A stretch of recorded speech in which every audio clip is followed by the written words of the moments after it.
Well, good afternoon. It's Frank Dooley. We're once again having a session with our friends from Kaplan University, Purdue University, and today we're going to talk about continuous improvement in teaching and learning. So this is the fifth in the series we've had this fall, and we continue to be enthused about what we're doing and how this is influencing our work. So I just want to welcome everybody who's participating today, and the format, if you've been on before, is the same. We invite you to submit questions. We already have some questions that we've received, and as we work through the hour, we'll be asking those. Today we have 5 presenters, and we have 3 from Purdue. We have 2 from Kaplan University. I'm just going to quickly go over who these individuals are. The first one is John Harbour, who you've seen John before, so we're back to John again, but he brings us so much we could probably use him at every session we do. John is the Purdue Director of Digital Education and Associate Vice Provost. Our second presenter today is from Purdue Northwest. It is Emily Hickson, and Emily is the Director of the Center for Faculty Development and Leadership. She's a professor of educational psychology and instructional technology in the School of Education and Counseling.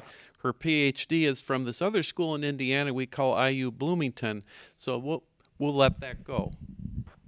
What's that? New slide. I am sorry. And there. Oh, their pictures are a good thing. So I got a prompt there. You can see I'm educable. The third person there, so Emily's picture's there and John's picture. And now you come across and we see Adam Dirksen. Adam is the director at the Center for Enhancement of Learning and Teaching at the Fort Wayne campus that we have. Adam's master's degree is in professional communication at IPFW, and he teaches in the Department of Communication. And then from Kaplan University today, we have 2 presenters. Matt Braslow is the Director of Assessment and Research. He has a BA in psychology from Northwestern. His graduate degrees are from The Ohio State University. He's been with Kaplan University for 5 years and resides in the Chicago area. And then last but not least is Stephanie Thompson. She's a faculty member in the School of General Education. Stephanie has a BA in English from Duke. Her master's and PhD are from the University of Tennessee. And she's been with Kaplan for 10 years and lives in the San Antonio neighborhood. I think we're doing pretty well. John, are you ready to get going here? And I'll slide to the side. Thank you for that introduction. You have a mic on. I have a mic, yes. Don't need that. Well, before I get started, I'm going to do a quick plug for National Distance Learning Week. So this week is National Distance Learning Week, and Purdue and Kaplan have teamed up to create a whole week of activities around National Distance Learning Week. This evening at 6 o'clock, there's a Kaplan University presentation, Engaging Online Learners with Strategic Instructional Immediacy. That's accessible through WebEx. If you go to the digital education website at Purdue, you'll find a link to that and to all of the other presentations and activities that are going on this week as part of National Distance Learning Week. So check that out and participate if you have time and interest to do that. So our subject this week is the continuous improvement in teaching and learning. And we quite often come across situations where faculty are very interested in improving a course or a program because of feedback that they're getting from students, from the assessments that they're doing. In addition, it's not unusual for department heads or colleges or others involved in administration to be looking at the data on student success and asking questions, can we improve the learning outcomes, can we improve the teaching continuously so that we get better and better in what we do and what we provide for students. So we're going to talk today about the different ways in which that is done at our various universities and campuses. In terms of Purdue West Lafayette, I think a recurring theme of these 4 or 5 sessions has been that we do it in several different ways. We're a large organization. We have a number of different programs, both at the department level, the college level, and at the university level.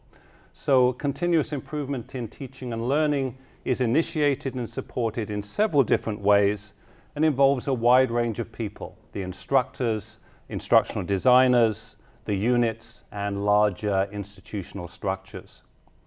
Starting at the institutional level, we have two major programs that support continuous improvement in teaching and learning, that support the faculty and the units that want to pursue that. One is a collaboration between the unit called Digital Education and our ITAP, Instructional Technology unit, around course design and redesign. So if you're a faculty member who's interested in either designing or redesigning an online course, we have a program of support that you can apply to that provides you with both some financial support, but more importantly with instructional design support to go through evaluating your course, redesigning that course, and implementing best practices to improve the outcomes for the students in that particular online course. Tied into that, we use Quality Matters, QM, as one of the ways that we assess a course. Is it designed well? Is it structured well with the types of best practices that are important for online learning? So that's the DE-ITAP program of instructional support. In addition, our Center for Instructional Excellence, CIE, has a more intensive cohort-based program called IMPACT that has been discussed in a previous installment of this series. And IMPACT provides faculty with a semester-long immersion in understanding, reading, studying, discussing the literature in teaching and learning, in then applying what they're learning to thinking about how they want to redesign a course or transform a course that they've been developing and teaching, working closely with instructional designers. So in both of these programs, we have engagement and support for the instructors, focus on best practice, and an integration of instructional designers into a key team that produces an improvement in the course. The research that's done around that, especially in the IMPACT program, shows that those types of transformations cause significant advances in key measures of student engagement in a course and with material, and improves the outcomes in terms of their performance on those courses. In addition, individual departments or colleges will often take the lead in an effort to improve teaching and learning within their particular area. For example, Cranit, our School of Management, has a very active program at the moment supporting the design and redesign of online versions of courses at both the undergraduate and graduate level. They provide funding to release the time of a faculty member or other staff to work on that design and redesign. They provide instructional design support, so the staff that can work alongside a faculty member or instructor to implement best practices and reconsider how a course is structured and delivered. And so that support is there. In addition, they provide an opportunity after the course has been taught several times to do a refresh, to look back at the data on student outcomes, to look at the different elements of the course and the levels of success for that program, and then go through a redesign process. And so that's a college-based support structure to improve teaching and learning. Individual departments will often also take on the task of looking carefully at the performance of students in courses and programs, using that assessment data then to pinpoint areas where improvement would be particularly helpful for the students and for the programs. In one particular example, the mathematics department here at Purdue West Lafayette was looking carefully at the success of students in a range of sequences of courses that were important for many different majors. They went through a redesign process to look at the pathways of courses, so the sets of courses and how they were linked together, as well as the types of instructional strategies that were being used in some of those key courses. They went through a course transformation process that was tied into the IMPACT program and another large project we have on campus called STEAM. And to cut a long story short, the results of that were very impressive in terms of the success of the students. As you can see from the table here, an increase in the passing scores and the high scores in the courses, and a decrease, a significant decrease in the D and F rate in some of those key calculus courses. So here's a situation where a department had identified a key need to improve teaching and learning, and then worked through a sequential process to redesign not only individual courses, but sequence of courses to improve student success. And then in many cases, individual instructors looking at their own courses, looking at their teaching, identify opportunities to improve the learning outcomes, to improve the way in which they approach inspiring students and facilitating their learning. And many of us are involved then in individual efforts to understand the research on teaching and learning, and then look at what does that mean in terms of how I teach my particular course. In this particular case, an instructor in the communications department was very interested in how to make assignments more relevant to the students, went through a process of redesigning those assignments, and looked in a pre-post setting at the impact of that on student perceptions of the assignments and the course, and found that the knowledge transfer was increased, the students' motivation internally went up, and the reliance on external motivation went down. So in summary, at the Purdue West Lafayette campus, we have a range of ways in which we support instructors, department, and colleges as they think about improving teaching and learning, ranging from supporting individual faculty in their own efforts in disciplinary-based education research to make changes and evaluate the impact of those changes, all the way through to large campus-structured programs to provide a framework and environment that allows and supports instructors to change their courses, improve their teaching, and do that based on research and best practice in online teaching and learning. So that's a brief summary of the West Lafayette approach. We'll now turn over to our colleagues at Northwest, and they will talk about their work on continuous improvement of teaching and learning. Thank you, John. Hi, I'm Emily Hickson. I direct our Center for Faculty Development and Leadership at Purdue University Northwest, and I just wanted to spend a little bit of time talking about what we're doing to support continuous improvement of instruction, particularly related to online instruction. So if you could go to the next slide. One of our programs is the Digital Learning Faculty Certificate Program. And back in 2004, the Vice Chancellor for Academic Affairs saw that online instruction was becoming increasingly popular in higher education environments and put together a task force to look at how we could ensure that the online offerings through the campus at the time, which was Purdue Calumet, we have since merged with another campus to become Purdue Northwest. He wanted to ensure that the offerings by the university were high quality offerings.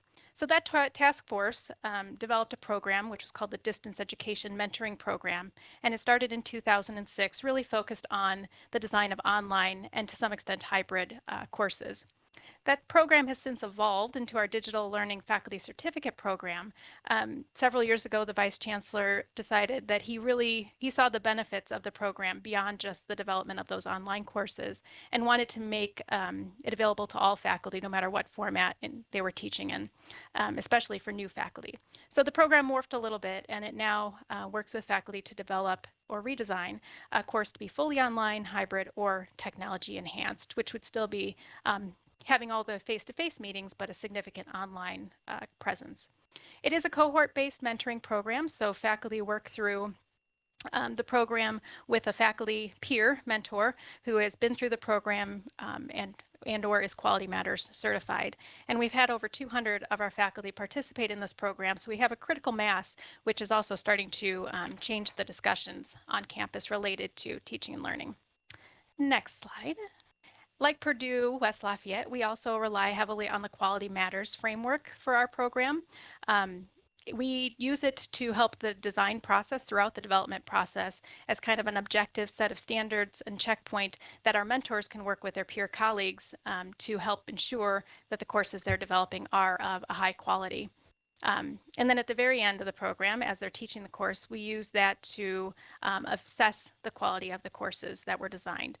Though I want to make sure to be clear, we're not doing full Quality Matters course reviews. We don't have the time or resources to dedicate to that right now, but we use the framework to ensure the quality of those courses that are developed. And if you go to the next slide, there's a list of the topics that we cover in the program. We're really focused on instructional design best practices. When it comes right down to it, that's what the program is. There's certainly much with technology and talking about the role of the instructor and how that changes in the online environment. A focus on student engagement and assessment, making sure that there's alignment between all those instructional elements, and then introducing them to the software tools that we have available through Purdue to make sure that they're taking advantage of those to support and enhance their student learning. And the next slide talks a little bit about some of the research that we've done related to the program. So myself and some colleagues who used to be at our institution but have since either retired or moved on to others. And I think there's some bullet points there that I didn't realize, sorry, that we can just put them all up if you'd like, that there are different phases of research that we were looking at related to the program. So documenting the program, starting to look at some assessment of the program, partly from a quality management framework, which is particularly interesting for me as an education person to be working with one of our business faculty to look at it from a slightly different perspective. Then we looked at how the program had evolved. Once we got past our innovators and early adopters, we quickly found that we needed to make some changes to the program to ensure that we continued to meet the needs of those more majority faculty. And then a topic that I'm particularly interested in is looking at the transfer of learning from the program to other courses. So we had a lot of anecdotal evidence to suggest that faculty took what they learned in this course design program and applied it to other courses that they teach. And we tried to collect a little bit of data related to that, particularly self-report data at this point, but I would love to expand that more to look at more concrete evidence of what they're doing in their other classes. And the last slide talks about a newer line of research related to student perceptions of quality. So we, again, rely heavily on the Quality Matters framework, which is based on research and best practices. But we wondered how students' perceptions of quality compared to the Quality Matters framework. So we partnered up with another colleague, Penny Ralstonberg, who's at Penn State World Campus, and started to look at how the student ratings or student ratings of quality compared to the Quality Matters ratings of quality, and what factors might impact that. So then we use this data to feed it back into our course development process. Students, by and large, their top rated items are related to assessment, how they're going to be assessed, making sure that the assessment standards are clear, which is not surprising. They also want to be sure that they have an easy way to get off to a good start in the course, that they understand how to proceed through the course as they're going. What they don't want to do is interact with one another, which is, of course, interesting as well. We know that kind of anecdotally, but it's nice to be able to give that back to faculty in a concrete form of data collected to say, we understand Quality Matters really emphasizes this interaction. Just be aware that your students maybe aren't valuing it as much. So how can you build that interaction in a way that's going to be meaningful to those students? So that's just a very quick summary of what we're doing at Purdue Northwest to support online instruction.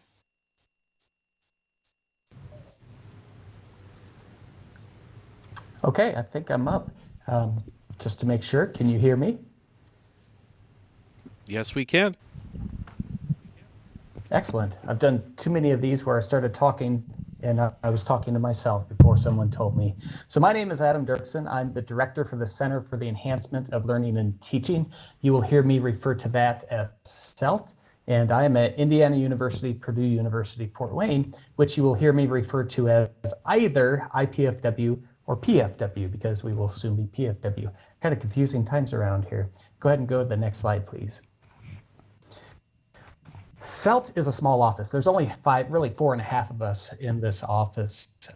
So a lot of what we do is in collaboration and partnerships with our Division for Continuing Studies, which is the division through which our online courses are offered, with ITS, with libraries, with colleges and departments. So I want to talk first about this course transformation grant that is, the grant monies are supplied by DCS, the Division of Continuing Studies.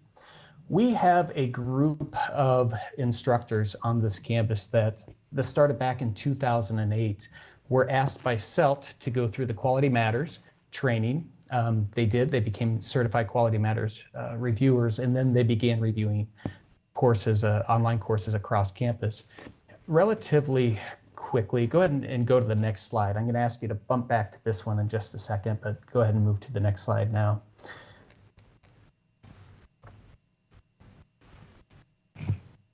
Relatively quickly, the reviewers and the faculty that we were reviewing with decided that the Quality Matters rubric might not be the best fit for what we wanted. It's really detailed, as I think everyone, or a lot of you know, but also it served as more of an assessment tool where we were looking for more of a formative feedback kind of tool.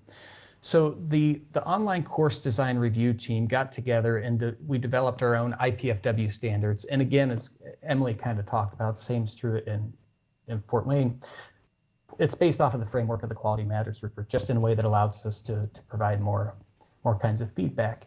So this first grant, the Online Design Review Grant, are for faculty who want to make some sort of significant change in their online course by getting feedback from someone that's trained in reviewing and seen as an expert in online teaching. So this is a process that takes, it can be done in a matter of weeks. And the reviewer meets with the faculty member, talks about what kind of feedback they want to get. They do a review of the course in Blackboard, our course management system, and then they meet with them in a post-evaluation meeting and give them feedback. They don't tell them what needs change, but they work with the faculty member to identify areas that the faculty member might want to build on or add or take away. So let's go back to the previous slide and I'll discuss a similar kind of grant. This kind of grant, also funded by our Division for Continuing Studies, is for faculty who want to develop courses that haven't been offered online in the past. They work closely with, you'll notice the second point there, they work closely with an IPFW online course reviewer in the process of developing their course. At the end of the course development, a review is completed by the course reviewer, again using the IPFW standards based on the framework of Quality Matters. And an action plan is developed with the faculty member of before they teach this course, what are the steps that they're going to do to get it to where they want to make sure they're using best practices. Once that action plan is completed, then the grant is awarded. So two similar kinds of grants funded by our Division for Continuing Studies that our Center for the Enhancement of Learning and Teaching work with the faculties to develop their courses. Go ahead and go to 2 slides forward, please. Probably the most significant group that we have on this campus that over the years has contributed to the continuous improvement of teaching in general are our CELT teaching fellows. These are faculty generally regarded as excellent teachers that have been trained in a formative review process.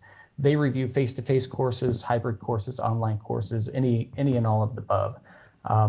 So if a faculty member has identified something that just doesn't seem to be working and they don't have time, they don't want to go through a full kind of review process, they can meet with a teaching fellow. That's a quicker kind of check-in for a syllabus review to say that this activity doesn't seem to be working, but I have this objective. Can we talk about some other ways to do that? So the teaching fellow would be granted access into Blackboard. They would do a review with the faculty member. And again, it's a formative kind of process and work with the faculty member to talk about these are some different things that you could try, and then the faculty member choose and try them. There's no kind of action plan associated with this one. Here's some information, do with it what you like. And again, generally, faculty who have been teaching a course for some time that have identified perhaps a problem area are using the teaching fellows. On the other hand, if you go to the next slide, faculty that are in the process of course development that want some more intensive kind of consultations may work with one of our consultants in the CELT office. I mentioned there's 4.5 of us. 2 of those 4.5 are instructional consultants. So perhaps a faculty member went through the online course design review and wanted some more kinds of intensive development work with a consultant, or perhaps they went through another grant program. So our consultants really do 2 things primarily. One is the one-on-one consulting. So they might work with a faculty member on any of these topics or any any other kinds of, the list really kind of is endless. The workshops are done in a similar way, discussing similar topics that are directed at maybe 6 to 12 faculty members, perhaps a specific department, or maybe it's just open to everybody. Where we might do a training on how to use Camtasia or best practices in WebEx, synchronous online meetings. So one of our consultants, her name is Katie Gia, she created a 3-week intensive learning to teach online course. Thank you. And that's the slide. What this course is, instructors, online instructors, perhaps they're new to online teaching. That's usually the case, but sometimes we get instructors that have been teaching online for a while that have heard good things about this course and want new ideas. Or perhaps they're just someone that's curious about online teaching. Will be put into a Blackboard section. And I think what's unique about this 3-week course is that the teachers are put in the students' shoes, taking an online class. So Katie will guide them through different assignments, first of which would be building a syllabus, how to build a syllabus using best practices in learning objective design and alignment of course activities to those objectives and so on. But there's also assignments such as developing your online teaching philosophy, which should come as no surprise, often end up very similar to just teaching philosophies. And throughout each of these activities that the teachers that are in the students' shoes are doing, they're using all kinds of different Blackboard tools. So they can see problems that students might have with Blackboard tools because they're experiencing them themselves, and they can also assess which Blackboard tools are going to work best for the different kinds of assignments that they might do. I'll note the second to last point from the bottom is online course review. Katie has the instructors do a mock review of a mock course using our IPFW standards. So the faculty that go through this course experience what it is like to be part of a course review from the other end. And it kind of introduces the opportunity for them to apply for the grant to go through a online course review themselves. So if they're in this class because they're someone who is new to online teaching, developing a new course, this serves as a very nice bridge to what could be a next step for them to work with a SELT consultant or an online course reviewer as they develop their first online course. Okay, that's all I have. Thank you very much. Thank you, Adam. So I'm back to West Lafayette for just a moment. I'd like to give you a reminder. We're not getting any questions posted, so if you go to the place for the Q&A, and if you have questions, please go ahead and post. We're going to switch over now to our friends at Kaplan University, and Matt and Stephanie are going to speak for about 5 minutes, and then I have some questions to give to them. So Matt, you ready to take it away? Yeah, I'm good to go. So I'm really excited to talk about a unique driver of continuous improvement in teaching and learning at Kaplan University, something we call the research pipeline.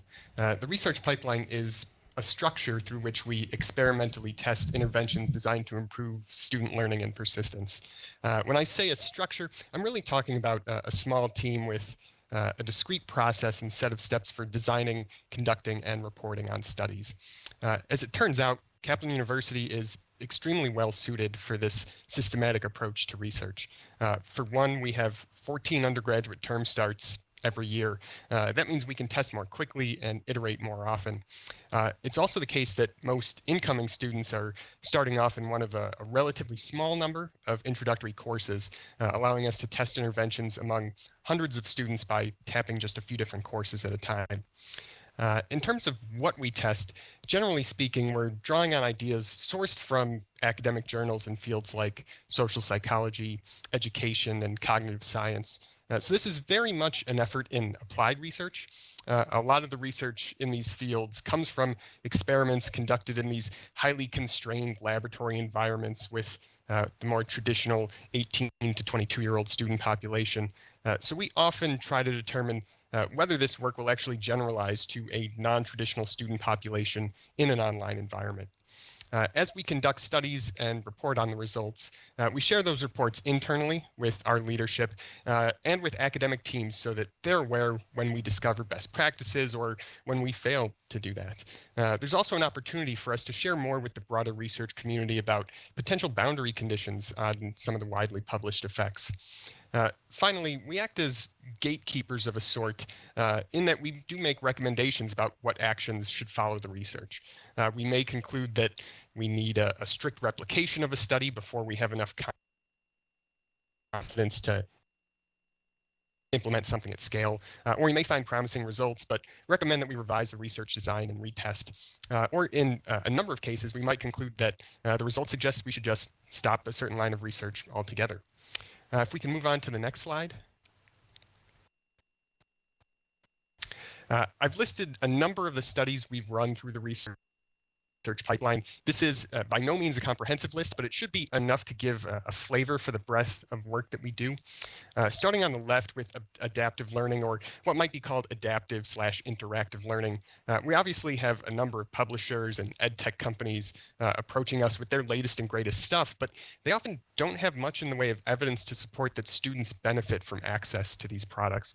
So we're in a position to test the efficacy of these things before using them at any large scale. On the assessment front, we have learning outcomes assessment embedded in all our courses, such that when students complete an assignment, it's often being graded and evaluated to determine the extent to which students have mastered a particular learning outcome. So we've been interested in ensuring that faculty are consistent in how they score student work.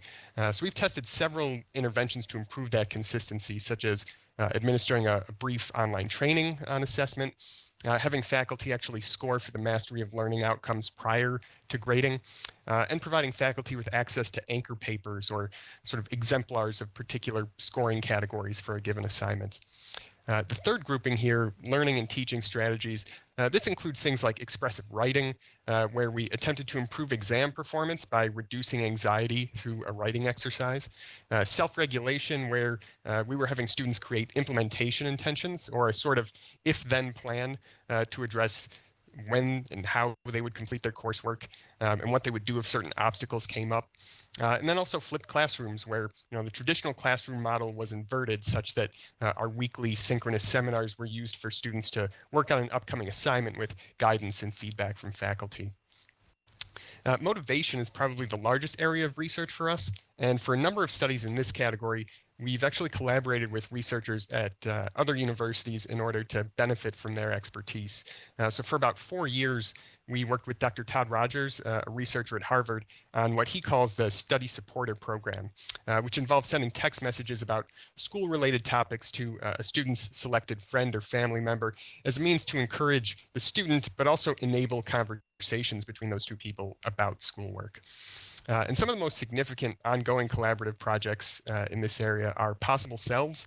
This is an intervention developed alongside Dr. Mesman Destin at Northwestern University, in which we're getting students to draw some motivational benefits from reflecting on their future self post-graduation. And then also Standing Out, which is an intervention developed alongside Dr. Delion Gray at NC State University, in which we're leveraging students' social need for distinctiveness and channeling the motivation from that towards participation in more adaptive classroom behaviors. And finally, the research pipeline allows for the testing of some of our policies and practices, including the impact of larger or smaller section sizes, or identifying best practices for the use of informational dashboards among educational advisors and faculty. So that's just a really brief overview of the research pipeline. So we've gone through everybody at this point, and I'm just going to pose a few questions to Stephanie and Matt, and then we'll come back and we'll take questions from everybody. The first question, Stephanie, I'm going to give it to you. Can you remind our friends at Purdue what a course lead is in your process, and then what is their role within the research pipeline? Yes, certainly. So the course lead essentially serves as the person who is kind of in charge of the class. So I'm the course lead for CM 220, which is our second composition course. And so we have multiple sections that all have the same curriculum. So I'm involved in the curriculum design. I work with our curriculum team and a subject matter expert. I help design resources to help faculty who are teaching the course. I conduct quarterly meetings. So I'm basically there to help guide the people who are teaching this course and help design the curriculum. Great. Matt, let me go back to you. Um, you did a nice job of giving some of the areas in that last slide where the research pipeline has been working, but can you kind of tell me why did Kaplan initiate the pipeline to start with? Yeah, I think the research pipeline came about for a few reasons. For starters, there's this extensive and ever-expanding literature to draw from on how students learn and what motivates them. But across higher education, surprisingly little of that work is used on a regular basis in creating courses or supporting students. So for us, the RP helps address this opportunity, but in a careful, responsible way. And that's an important piece of this as well. How do we take all this information and the enthusiasm that faculty and departments might have for piloting new ideas, but make sure that these pilots will provide us with some sort of conclusive and trustworthy results about whether something actually works for students. Changing the curriculum, incorporating new technology, retraining faculty, these things take a lot of time and effort. And it would be really unfortunate if that time and effort was used in a way that didn't, at the end of the day, actually help students to be successful. On this question of uncertainty about what works, I've seen comparisons between the fields of education and medicine, and I think that does a really nice job of highlighting the predicament we find ourselves in. In medicine, you have interventions like penicillin, right? If you have a strep throat, your doctor can prescribe penicillin or an antibiotic and be almost completely certain that if you take it, you'll be cured. But in education, it's never quite that simple. There are so many other variables influencing the outcomes of interest, and the efficacy of the interventions themselves can vary dramatically based on the context and the individual. So with there being so many different factors at play, it means that much more experimentation is going to be required to know what works for students and what doesn't. And I would say, finally, in a larger sense, I think the pipeline was created as another sort of separate way to help students be successful. Obviously, faculty and staff are constantly engaged in the daily work of promoting student success, but with the research pipeline, I see us playing more of the long game, right? Putting in the work now, doing the research now, so that future cohorts of students might really benefit from what we uncover. Can I ask, then I got a follow-up to that one, Matt. So let's say that any one of those things that you've done, you decide it's been effective, and how does it get implemented then? Does it become a part of a course by design, or is it the faculty has the choice that they want to put it into their course? So it varies so much from case to case, and usually the way that we are actually testing these is not quite the way that it would be implemented, right? So there's sort of a gradual way of working up from a successful test to an implementation. And along the way there, we're trying to figure out, well, what is the context in which we should implement this, and trying to be as narrow or as broad as actually makes sense, right? We might find something that works in 1 or 2 courses and feel comfortable that this is something that should work in 3, 4, or 5 other courses. But there are some cases where we want to be a little bit more restrained and say, we've really only proven the efficacy in these 1 or 2 courses, so we're going to start by figuring out how this can be built into the curriculum at the next major course revision cycle. Okay, good. Stephanie, could you share with me what the faculty see as the goals as to why they would want to participate in this? Yeah, so I know as the course lead, I'm interested in several different things. I'm certainly interested in what we can do to improve student retention, student performance, and how they do on the outcomes in our course. What are some ways that we can even get faculty more engaged in the course? And I think those are some of the key reasons, but we're certainly also interested in how we can improve the curriculum, because we do revise. Composition 1 has gotten revised more than Composition 2, but we look at both how students are doing in terms of their outcomes. We look at the reviews that faculty and students do of the course at the end of the term, and we look at the research pipeline results and think about, when we get to that next revision, are there things we learned in that research pipeline project that could help us improve the course? Have you participated in Research Pipeline yourself?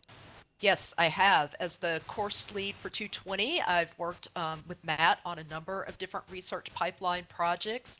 The study supporter one was one that we did at one point, but the flipped classroom was probably the one that required the most hands-on with the course to actually make some changes in how we did a couple of the seminars in the class, and also then what faculty would need to do when they were managing those seminars. Great. And I mean, I think you heard a little bit from here about programs at the various Purdue campuses, but Matt, could you tell us how the program works? I mean, if I was a faculty member, how would I get involved with this? Yeah, so I can walk through sort of the basic steps of our process. Of course, it can vary for different studies, but generally speaking, we're starting with some educational problem that we're looking to solve. And this could be something as specific as students not performing as well as we might expect on a particular exam in a particular course, or it could be something as general as trying to get students to stay motivated through challenging academic experiences. And so these problems that we're trying to work on can come from a number of places. It could come from faculty or program chairs, sort of that anecdotal nature or something they've seen in their own course. It could come from survey research we've conducted. It could come from a look at sort of archival student data. But once we've honed in on that problem, then we're seeking out potential solutions in the academic literature with a focus on interventions that are well proven, but most importantly, things that we could actually test in the online environment, and things that we think ought to resonate with our particular student population. We also have a system in place for faculty and staff to submit research proposals to the pipeline. So sometimes we're joining sort of partway through after a faculty or staff member has identified some problem that they want to work on and a potential solution. So if we come in at that point, then we're helping take that concept of the intervention, generate a research design, any experimental materials that we need, and that's when we'll also meet with academic teams to get their approval, determine the best way to incorporate the experiment into upcoming live courses. And once all those logistics are set, we submit a completed research proposal to our institutional review board. Once we have that additional approval, we can schedule and run the study. So then at the very end, after the requisite number of academic terms have ended, my team would collect all the data, analyze it, write up reports. Then it looks sort of like miniature versions of academic journal articles. So it'll have a background, methods, results, and discussion sections. And then we'll be communicating that out to all the stakeholders involved in the project. Wonderful. Stephanie, let me come back to you. And I heard reference to a flipped environment. That sounds a little bit confusing to me at West Lafayette because I thought almost everything you did was online. So could you talk about the flipped research seminar that you've done and what does that mean? Yes, so our seminars are conducted once a week. We basically spend an hour with our students in a synchronous environment. And that, of course, means we have a lot we want to cover in that 1 hour, right? We only get that certain amount of time with them. So we were trying to figure out what would be some ways we could make that a more fruitful hour, not just lecturing to our students, but getting them more engaged. And so we really looked at the idea of the flipped classroom where students would be reviewing materials ahead of time, thinking about the outcomes for that particular unit, and then coming to seminar really prepared not just to sit there and listen to the faculty member, but actually engage in an activity that would then help prepare them for their upcoming assignment. So that was what we were really trying to look at, would changing the nature of the seminar and having the students do more work before the seminar and come to seminar prepared to engage in an activity, would it then help them achieve higher scores, higher outcome success on the assignments that were following that? Well, then let me follow that up. Did it work? Well, not as well as we were hoping. Matt can actually talk about, there was an earlier version of the flipped seminar research pipeline project done in another course, and it actually showed pretty good results there. Our seminars in CM220 tend to be a bit bigger, and I think Part of the problem was ensuring the students actually did the work ahead of time so that they were then really prepared to come and not just say, hey, I've got a bunch of questions that if I had watched the video ahead of time would have been answered, particularly for classes that had the seminar right at the beginning of the unit. So let's say the new unit starts on Wednesday. If you've got a seminar on that Wednesday, students have been finishing up, the unit that ended the night before. So if you had a seminar later in the unit, the flipped approach seemed to work better than if you had it earlier in the unit. So just kind of thinking about some of those logistical problems, I think got a lot of our faculty considering just in general, what could we do to make our seminars more interactive, more engaging, and do a better job at really preparing the students for the assignments they had due that week. Thank you. And the word engaged learner means a lot to us on this campus. We find that's really the key to what we're all doing. My last question, I'll give it back to Matt again. You talk about the projects that you have, and lots of them seem to be around a course. So how does it feed into changing the entire curriculum? Yeah, so I think it can certainly take a lot of different forms. Sometimes we are doing projects that involve a direct change to the course curriculum, whether that be, the raw content of the course, how student learning is assessed, how the course is constructed, something like the flipped classroom model, for example. But other times that could really mean leaving the content exactly as it is, but finding ways to support greater student engagement with it.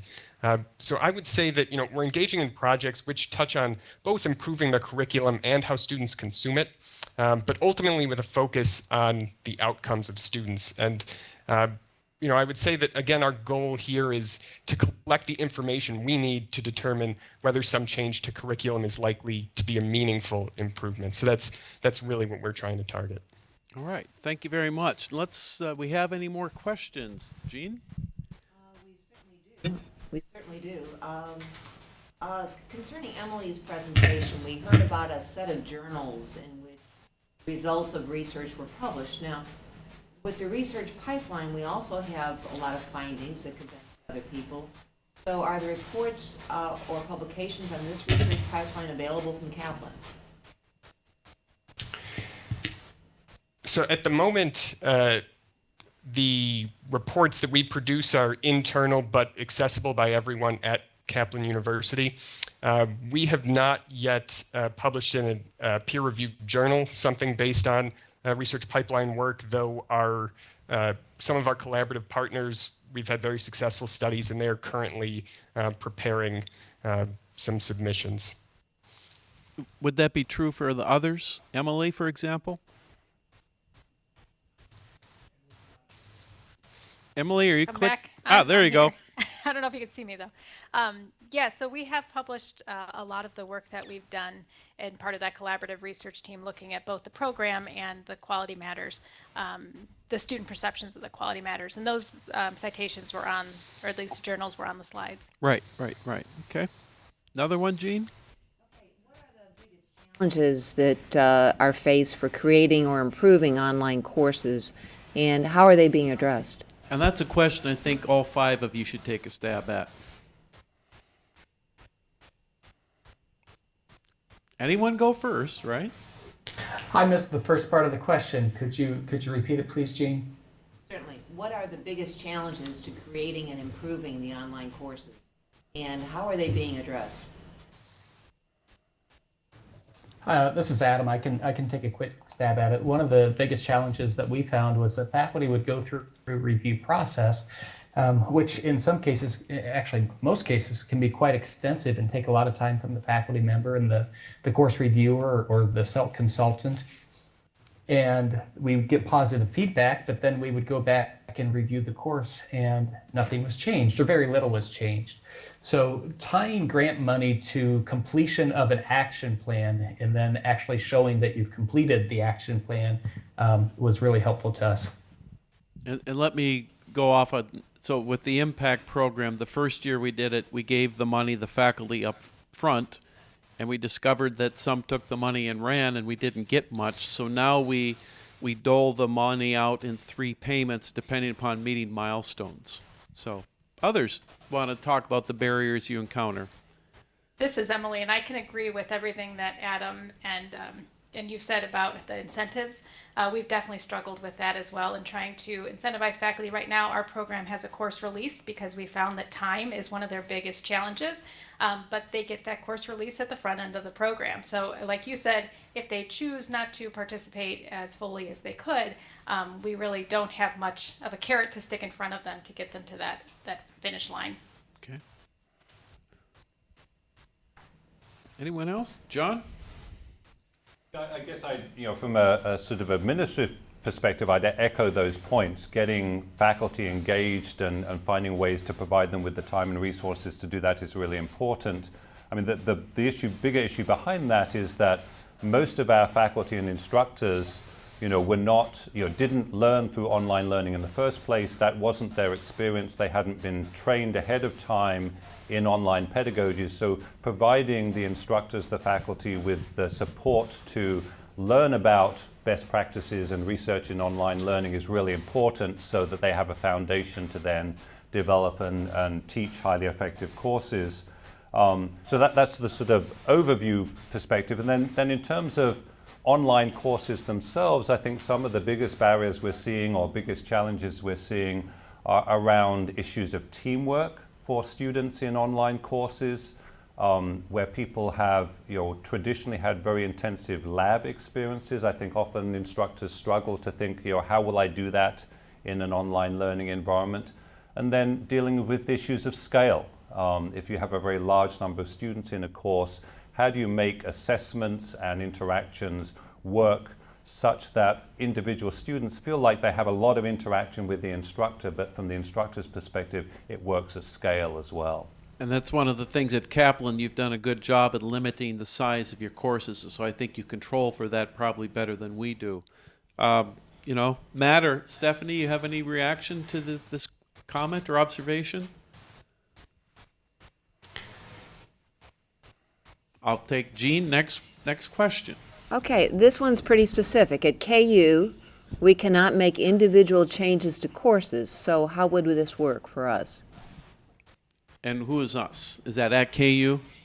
That would be at KU, and the question's from Carolyn McKeon. Okay. Could Go I ahead, take that? Steph. So obviously, as I mentioned before, let's say you teach for a particular course like CM220, you yourself as a faculty member cannot go in and make changes to the curriculum. It's an established curriculum. However, as we go through the revision process, one of the things I do as a course lead is talk to my faculty. What are things that you see as issues in the class? What are things you would like to change? Or there may be assignment instructions you feel like are unclear.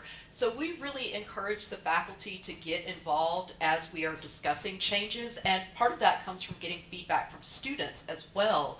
And then, of course, the other thing you can do as a faculty member is think about what are ways that you can teach the material in different ways, because even if you've got an established curriculum, we all bring our own spin to it.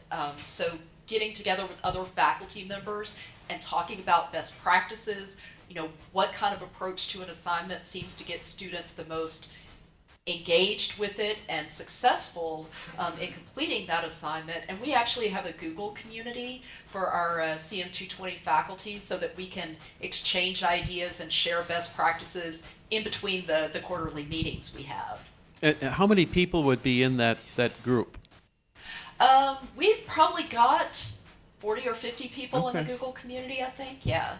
Excellent. So there's a lot of faculty to, draw ideas from, and we certainly take advantage of that. Wonderful. All right, Jean? At Purdue, what percentage of our courses are online, blended, hybrid, or on campus? All right. And this is ballparking, if you would. And John, if I'm off on these numbers, please correct me. But ballpark in a term, I got to get this right, and I'll zero in on the undergraduates for the moment. Typically for the graduates, I'd say if you're a resident student, virtually every course you take is on campus. We have some online programs for the graduate students, and then virtually everything they take is online, obviously. I think we teach around 2,500 different courses a term, all right? Out of that 2,500 courses, around 150 or so would have an online section. So, and we have some courses where there may be an online section, there may be a flip section, there may be a face-to-face section. So we've got all modalities, if you would, for the student. From the flipped one, it's a little bit harder for us to track because we actually don't have a descriptor in our course type that says it's flipped. My best guess is at the, I'll say freshman, sophomore level, we probably have another 150 to 200 courses that fit that type of a structure. And then the reality is when you get up into our 300 and 400 level courses, lots of them have probably almost been in a hybrid modality. You know, you talked about the flipped classroom that you have where there's discussion materials in advance. You expect the student to come to the class to be prepared for engaging in a conversation. And lots of our upper courses are like that already. Okay. Anything else over there, Jean? Well, how widely is the flipped classroom approach used across the Kaplan University area? Did you get that one, Stephanie? Matt, I don't know if you've got any specific numbers based on the research pipeline project that was done.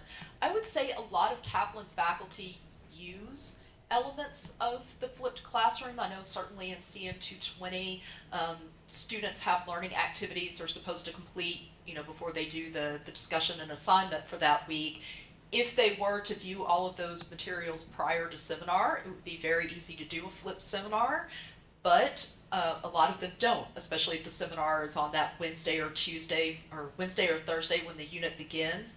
So I would say most of us blend some elements of lecture and then also some elements of maybe doing an interactive activity. I have a colleague who uses Google Forms, for example, where she'll have students maybe respond to some questions in those forms during the seminar, and then she can, you know, collect the information, the data she gets from those, share them during the class, and kind of target, you know, what things to work on with the students during the rest of the unit. So I think it's more of a blending of the flipped approach with the more traditional lecture seminar. Okay, great. And I think I better wrap it up. And if there's more questions, once again, we'll try to answer them and post answers to the questions that we didn't get to. You know, I would like to thank everybody who's been involved this fall. This is the 5th of the webinars that we've had between Purdue and Kaplan. I would invite, if you have topic areas that you would like us to do another webinar come spring, we're open to ideas, and the best ideas are the ones where we can respond to things that would help you be more effective in the work that you do, regardless of the campus that you sit on. I just want to do one last thing is try to give everybody a short update on where we sit as we move forward getting all of our approvals. And just to refresh memories, we need 3 approvals. The first one is from the Indiana Commission for Higher Education, which we obtained in August. The second was the approval from the Department of Education, which we obtained in September. And then most recently, we've been with the Higher Learning Commission. They did their fact-finding site visit. They were on our campus on Thursday, October 26th. Then the next day, we drove up to Chicago, and they met with the folks in Chicago. The process, the people at Kaplan probably understand it much better than the people at Purdue. The process is, this was a fact-finding group. There are 4 staffers from HLC and 3 reviewers. They are now writing a report, and at some point we'll get the report. We don't anticipate it till sometime in December. Once the report comes, then we get 14 days to respond to it. It may lead to continued discussion with them, but we're fully hoping that they're going to put us on the agenda for approval in their February meeting. And so that's kind of where we sit there, and it's almost an opportunity for us to stop and take a short breath because we've been going pretty hard. I'll say that I've now not seen Betty face to face for 10 days, which is the longest period I've gone without seeing that woman since sometime in early May. So if Betty's out there somewhere, hi Betty.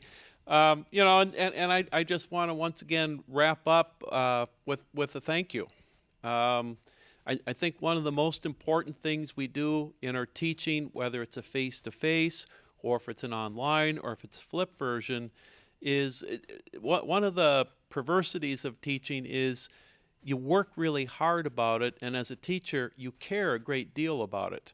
But we don't often celebrate what we do or recognize the good work that we do.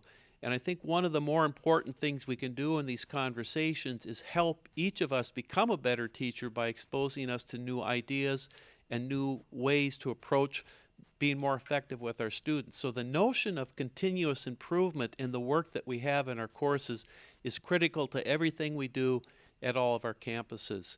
And with that, I'll just sign off for this time. And once again, you have ideas, please send them our way, and we'll be glad to schedule more of these for the future. Have a great month of November and a wrap-up of your term. Thank you.